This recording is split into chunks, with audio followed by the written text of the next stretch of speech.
let's do this. What do you got here? So, let me see. You're currently producing your album, The Prick the Petal. That's true. Good research. What has the creative process taught you? It taught me. Ooh. All right. That you can try and talk your way around it, but if your name is on the album,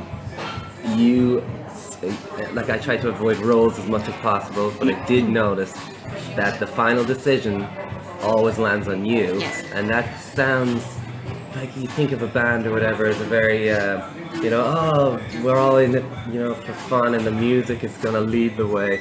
But there is a definitive thing, and it's not so much a hierarchy as there's a final decision and it rests on you. And Technically it's a business, I suppose, so. Yeah, it is. It's a total business. And I noticed that there's a crazy amount, I think you learn more about yourself than you think you're going to. That makes sense, yeah. I learned that there's a fucking huge amount of ambition I didn't know was lurking within me. No and way.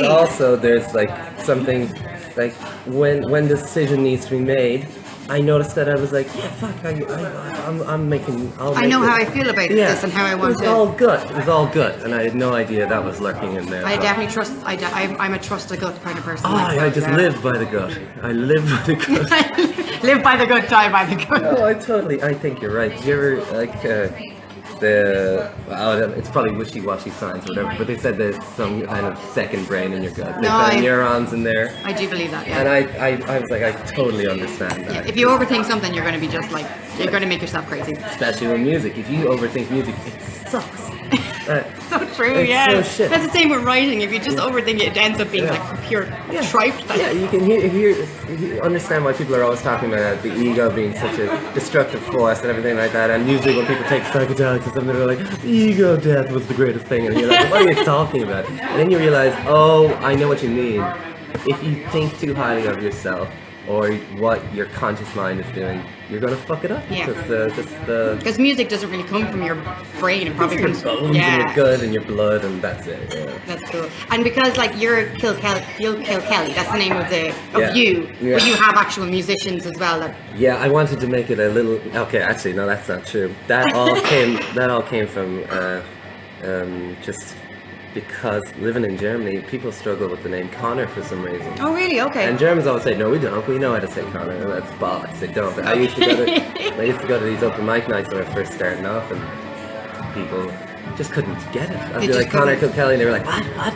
Kilkenny is the only thing they got, and I'm like, it's not Kilkenny, but close. Yes. And then, so then I was just like, okay, I'll just go with Kilkenny. That's it. And that was the only reason. But now it's really good because I can kind of treat it as a project. Rather than, this is all me. Makes sense, yeah. Depersonalize it a little bit. A little bit, yeah, okay. Because otherwise it's too weird. You have to talk. We come from Ireland. It's very hard to talk yourself up in Ireland. We are the... Why is that? I don't know. We're tall poppy people. You ever hear that thing where they cut down the tall poppies? Yeah. I think, I was talking to New Zealand people, they said it's the exact same thing. Yeah. Maybe it's an island thing. I don't know. It could be, yeah. There's something going on. I literally last night was thinking, like, I live on an island. I keep forgetting that, it's a very strange thing. It is, yeah. But I noticed that my New Zealand friends say the same thing. They're like, oh yeah, anyone who stands up, you gotta cut them down. I don't know why. Yeah. Like every Irish person in the world hates Bono, and everyone in the world hates Bono. So maybe maybe that's just Bono. But no, I do understand what you mean. It's weird. Like instead of being happy for fellow Irish people, we tend to get like resentful or not resentful, but I felt I had to get the hell out. Because I wasn't ready. I wasn't ready to be a good musician yet, and I couldn't bear the looks I would be getting as I struggle my way. That's awful. That's actually, thinking that, I suppose, like, you picked a good place, I think, because I think Germany has a wonderful music scene, is it? They're very tolerant. They're very, like, kind, sweet people when it comes to listening to music. I think they're unbeatable. They just, especially my music. My music is very, like, wordy and lyrical, and I'm, like, slow, melancholic. I know, but like if you're looking for that, then if you're looking for that, the Germans love it. Yeah, I have heard that. Yeah. Not my music. They love that type of thing, and they sit quietly and listen. Yeah, so. They're very like respectful. Really respectful, yeah. Yeah, that's cool. That's cool. Yeah. All right, so So then, do you collaborate with others then when you're? Yes. Has that been a part of the Prick the Petal? Yeah, totally. I thought the smartest thing to do would be just surround myself with people that I trust. And I think who are better than me. I always put people who are better than you around you, and then I have no problem at all because I can just go, well, what do you think? You know better than me. It's your instrument. Like, you should do this. And that's where you get all the good stuff. And then you get confronted with, well, you can do it this way, and then you're like, still not happy. And if you're surrounded with good enough musicians, they go, well, what do you want? And I can physically make noises, and sometimes that works. I have a song. That's fantastic. I love that. If you're good enough, you can do it. I have this wonderful bassist, Felix Buckner. He's the bassist I work with. And we had this one song called Lullaby. And he was like, well, we can do it this way or this way. And I was like, I still don't, that's not what I'm hearing. And he's like, what are you hearing? And I said, scratches. And they're erratic. And he went, oh. And then he did this magnificent thing. And it was a double bass player. Oh my God. And this is all creative. You shouldn't be doing on a double bass. And it sounds great. I love it. And then, like you said, you just accidentally created something that's not technically supposed to be there. Like, well, he was just like, yeah, we can do it. Because you have to surround yourself with rule breakers too, I suppose. That sounds cool. kind of weird. No, but I love that you can just make noises and that they're like, gotcha. Or man. just, strange language to make it come about. But yeah, I don't know. But yeah, I collaborate. I think of it more of a collaboration than anything. I just come in with the songs and then they grow. They grow, really cool. So who do you feel, or what do you feel was your earliest musical inspiration? It's just I don't know, because I would listen to whatever my brother was listening to. Your older brother? Shared a room with my brother, yes.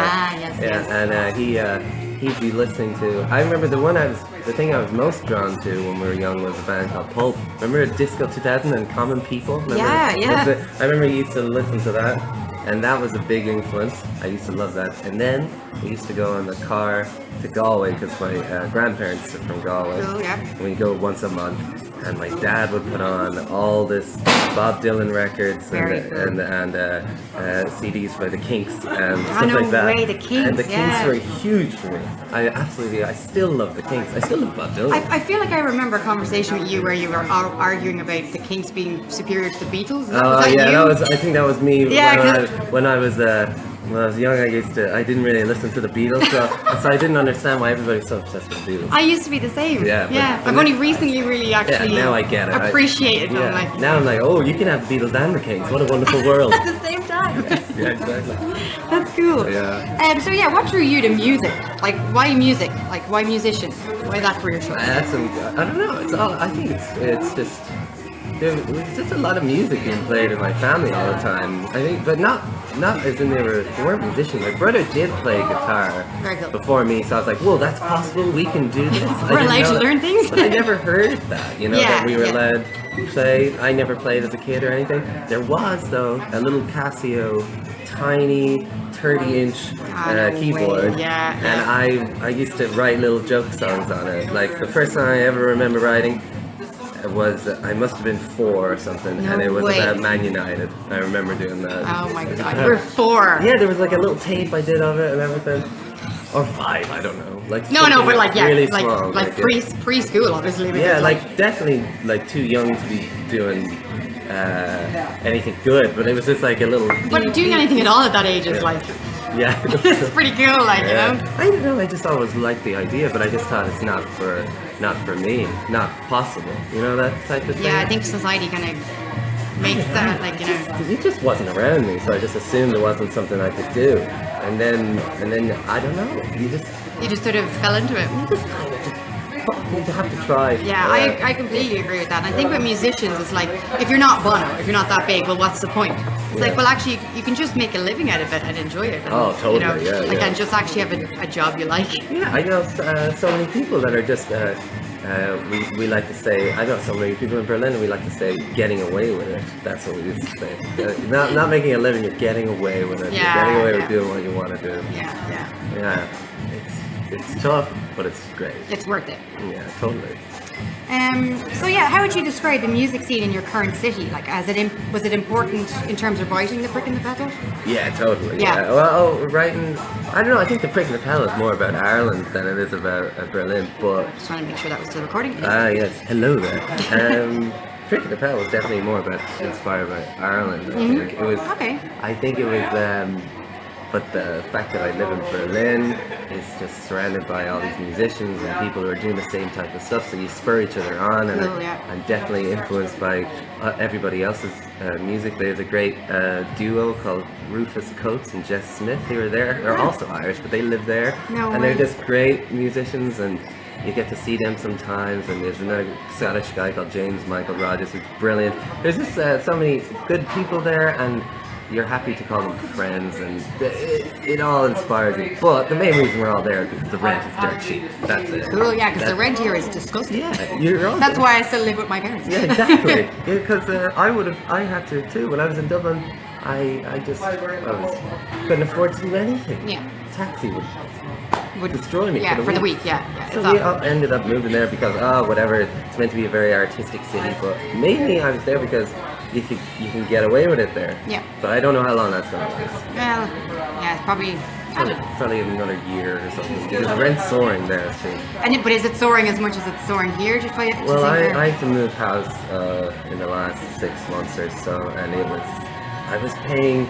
I'll tell you exactly. I was paying. You don't have to be like, there's no problem. I'm only joking, but I did chalk on an extra 150, like from moving from one place to another. I was like, what the? Like in similar neighborhoods, similar, Yeah, this place is kind of nicer, but it's like, it's not like, that's a lot. Yeah, it's all of a sudden like it's like. Yeah, it was apparently quadrupled in a year or 2 years. Yeah, you can fact check me on that. I'm probably not gonna, so just say whatever you want. Sure. Just make up some facts. Yeah, why not? So what's the greatest compliment you've received in regards to your music? Oh, fuck. To be honest, the compliments and I'm getting better at doing it. Like of accepting them. I have a new tactic, which is I used to notice whenever someone would compliment me, I would just alert them to something bad I did at the same time. Just to even which business management would tell you is not a good idea. Yeah, that's what I used to do, just to even it out, because I was so not used to it. But now recently, I've made a fictitious pocket here, imagined pocket I put here, and I just say thank you. I put it in the pocket. But to be honest, I couldn't tell you what's the best one or the worst thing someone said about me, because I think if you spend too much time reflecting on that, you won't do it. Okay. I can't do it because of that, because it's I don't know, it's too much. If you're waiting for that, if you think you had a good gig and no one says anything to you after, all of a sudden then the gig goes bad. Yeah, exactly. Yeah. So it's just mentally, I have to ignore it. But if I think of one, I'll let you know. I'll get an email at 3 in the morning. This one person said this. So what is your favourite song off the Prick the Petal? Now I know you might not have really song titles yet, but can you describe one, or like? I'll tell you one that you do kind of think of them as your babies, but I do like them all for different reasons. Yes, of course. But I have to say, I was pretty happy that we got away with. We recorded a song a year ago for the EP, and it's called "Look at Me When You're Leaving." Yeah, and I was a bit worried because I wanted to put it on the album again, but I wanted to re-record it, so it fits in with the album. Of course, But I was kind of thinking, is the song spent now? You can kind of like tire out a song. Yes. But because you need to feel the emotion properly, and I wrote that a long time ago now. Yeah. So it's not even about people enjoying it; it's about how will I perform again? it? Yeah, exactly. yeah. And then I was happy with the demo recording of it. So at the minute, I'm really happy with that, because I thought I was a little worried about it, to be honest. Yeah, I like that song. And then it came out. I was like, okay, yeah, that's close to the feeling. And yeah, because you obviously want the album to have a coherence to it, and that you feel like that fits on the. Exactly, they have to all fit together, and I was just a little worried that guy might stick out like a sore thumb. I love that you like they're like little people. I love that, like they aren't they are children. A little worried about them. Yeah. Would you feel like? I think I'm really happy with that one. That was, the underdog. You're like, it's just this old rugged song. I'm rooting for you, all these new boys around him. Yeah, because like, you obviously write quite a few new ones, but there's some that you just can't get past. Some songs just stick with you forever. Yeah, that's what. Yeah, I don't think I'll write many songs like that, because it's just I don't know. It's just a very. Like, I noticed that my songs tend to be going more towards stories now, but that one was very personal. It's like, I don't know how many of those are in you, or else you can fake it or something. But like, I think it's hard to fake some of those things. Though, like, but maybe you will. But like, also story songs are also. Yeah, I'm loving writing stories right now at the minute, because I think you're in them too, but. but some of them are just, I don't know. So there you go. That one I'm happy with. But. Cool. No, that's cool. And what artists do you feel formed you as a musician or are currently inspiring you? I definitely learned a lot from Tom Waits. Tom Waits, I learned that you can wear many different hats. Yes. And Tom Waits did love he literally wears lots of hats, and he just musically he seems to be he's just unafraid. He does crazy things all the time, and I was just like most of the people I love, like the Kinks I love, but it's one type of music. For sure, yeah. Even Bob Dylan kind of one type of music, like he went rock and roll, but then it's one type of music. And still his voice was very the same throughout, like. But Bob Dylan, he's doing all, but Tom Waits then he's just. Sometimes you're like, what is God? This is death metal, and then another time it's just this beautiful, haunting ballad. He's just very inspiring. And then once you trace back what he's inspired by, it's interesting like that. Yeah. But I don't know, certain things. There's a guy called actually Bob Dylan sang about him once before. There's an old bluesman called Blind Willie McTell, and there's another guy called Blind Willie Johnson. Yes, I've heard of Blind Willie Johnson. Not the... Yeah, but they're both great. But I just love I don't know, these very old recordings of Blind Willie McTell where it just sounds like I think he literally is in a hotel room for one of them. Really? And it's a whole album, and it's just brilliant. And it's just very. Sometimes it's very. What's the word? I always say this word wrong. Macabre. I love that. Yeah. It's kind of like some macabre. Like he has one called Dying Crapshitters Blues, and it's just the most interesting story, but it's so fun and so dark, and it's about his friend. Oh, you should check it out. Put a link to that. No, do, because I actually am a fan of the blues myself because of my partner. Like he's put me on blues, jazz, funk, all of that. Yeah, that's my. And he loves old recordings as well. Like he's always sending me like listen to this, and it's on YouTube now. Someone uploaded it. They took an LP, and YouTube is the most wonderful thing ever. I'm obsessed with YouTube. I like Spotify is all well and good, but YouTube you get the gold. You just have to because you have to mine for it a bit more. I completely agree. And then you feel like you deserved it. Then Yeah, you really do. You find such gold there. Oh, for really sure. Do. Yeah. YouTube's wonderful for music. And I love YouTube because it's like democratic.